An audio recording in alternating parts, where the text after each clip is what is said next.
ప్రభుం లీలయా వితతం విశ్వం ఏన ఆంధ్రప్రదేశ్ ప్రభుత్వం దేవాదాయ ధర్మాదాయ శాఖ శ్రీ వీర వెంకట సత్యనారాయణ స్వామి వారి దేవస్థానము అన్నవరం వారి ఆధ్వర్యములో గోదావరి నిత్య హారతి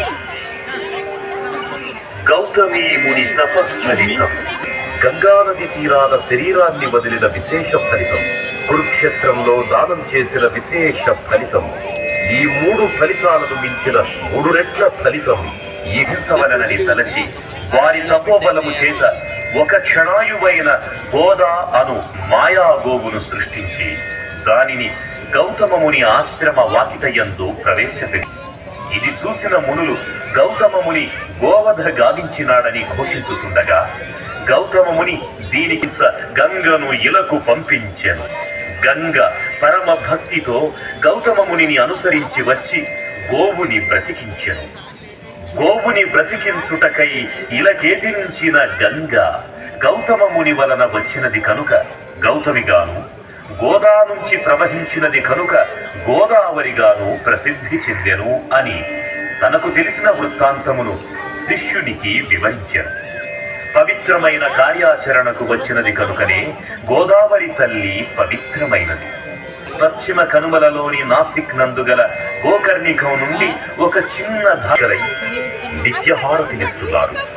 భక్తులు నిశ్శబ్దాన్ని పాటించి హారతులు తిలకించ ప్రార్థన.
హారతి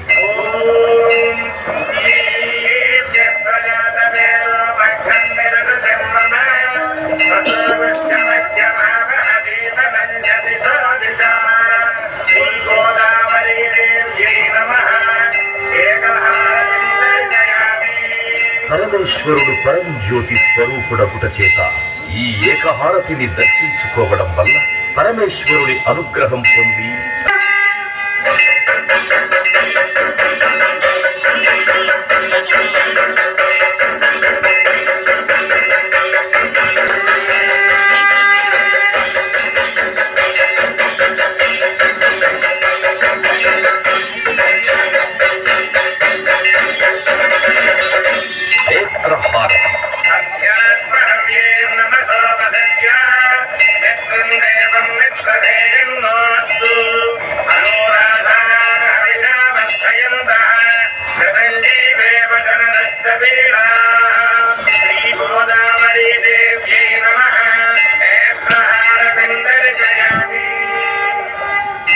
నేత్రహారతిని దర్శించుకోవడం వలన నేత్రములకు సంబంధించిన దోషములు తొలగి పార్వతీదేవి అనుగ్రహం కలిగి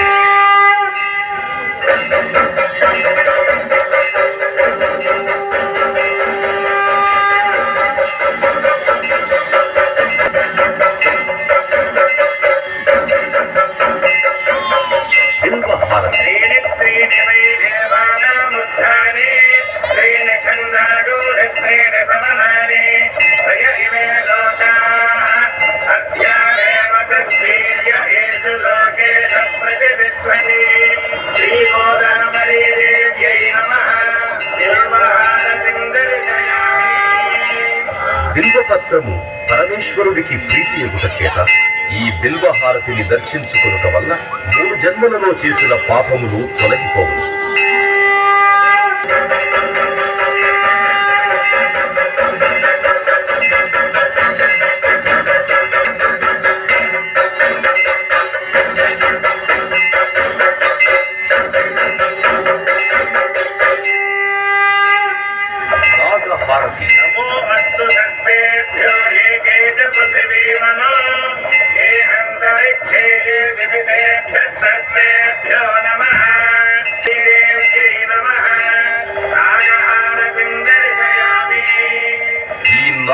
గణపతిని దర్శించుకోవడం వల్ల కాలసర్ప